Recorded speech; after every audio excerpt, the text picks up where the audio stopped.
চট্টগ্রাম ১১ আসন থেকে নির্বাচনের প্রার্থী হয়েছেন আমির খসরু মাহমুদ চৌধুরী।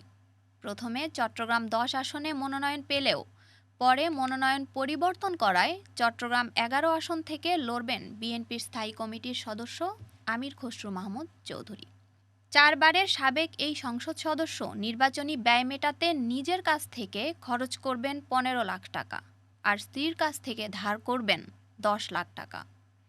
আমির খসরু মাহমুদ চৌধুরীর নামে ফৌজদারি মামলা ছিল ৩৪টি, তার মধ্যে অব্যাহতি পেয়েছেন ২৪টি থেকে, খালাস পেয়েছেন ৮টি থেকে, আর ২টি মামলা প্রত্যাহার করেছে রাষ্ট্র।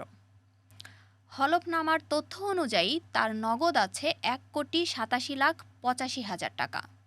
শেয়ার, বন্ড, সঞ্চয়পত্র, ব্যাংক আমানত থেকে আয় দেখিয়েছেন ৩৬,২৯,৮২৪ টাকা আর শেয়ার বোনাস থেকে আয় দেখিয়েছেন ৩৬,৮৪,০০০ টাকা।